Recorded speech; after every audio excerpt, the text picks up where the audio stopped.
तो इसमें हम लोग देखेंगे आज कौन सी विद्युत धारा। अब इसको पहले समझ लो, अर्थात इलेक्ट्रिक करंट और विद्युत धारा किसको कहते हैं बच्चों, ध्यान में रखते हैं। धारा किसको कहा जाता है, सबसे पहली बात कि जिसको एक ही समूह में ले जाते हैं, चाहे हम लोग किसी को, मतलब जैसे मान लो कि हम लोग एक साथ पढ़ाई कर रहे हैं, आपके पास कौन सी एक साथ कोई काम कर रहे हैं, अगर एक ही प्रकार की क्रिया को हम लोग क्या कहते हैं, धारा।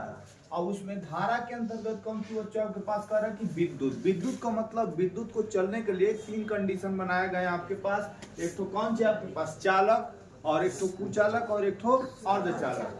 चालक का मतलब जिसमें धारा आसानी से प्रवाह हो जाता है उसको हम लोग कहते हैं चालक।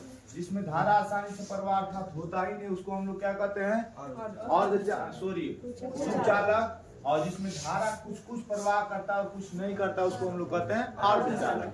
तो चालक में आपके पास मान लो कि कॉपर हो जाएगा, एल्यूमिनियम हो जाएगा, चांदी हो जाएगा, ये वायर हो जाएंगे।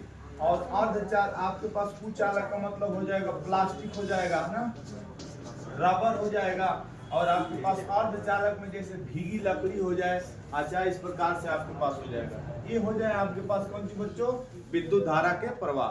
धारा को सबसे पहली बात ध्यान में रखिएगा, आज से 200 साल पहले की बात है। आपके पास थेल्स ने क्या किया था कि बिल्ली की खाल और अबुनुस की छड़ को क्या किया था, रगड़ा था।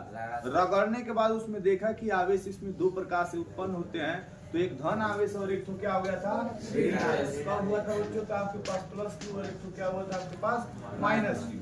प्लस क्यू और माइनस क्यू दोनों का आवेश जो होता है बच्चों आपके पास कितना होता है, 1.6 × 10 कितना होता है, -19 कूलाम। ठीक है।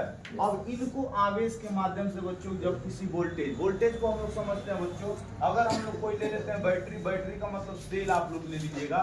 सेल का कंडीशन इस प्रकार से होता है बच्चों, अगर मैं इसको सेल के माध्यम से समझाऊंगा तो ये आसानी से समझ में आएगा। तो हम इसको जैसे किसी करंट में देखिएगा, अब इसमें प्रवाह करता है कौन सी, धारा। इसको आपके पास इस प्रकार से कौन सी हो जाएगा, रेजिस्टेंस। हम किसी में धारा जब प्रवाह करेंगे तो उसमें कौन सी जाएगा, वोल्टेज। और आगे बढ़ने का काम करेगा तो आई का मतलब करंट। और इसको रोकने का काम करेगा कौन, आर का मतलब प्रतिरोध। तो इसको रोकने के पोजीशन में ये हो जाएंगे, इसके एक संबंध बनाएंगे जिसको कौन संबंध बनाया था, R = V/I। यहाँ एक रूल फॉलो करेंगे और उस रूल को हम लोग क्या कहते हैं, ओम का नियम। प्रतिरोध का मात्रक क्या हो जाएगा आपके पास, ओम।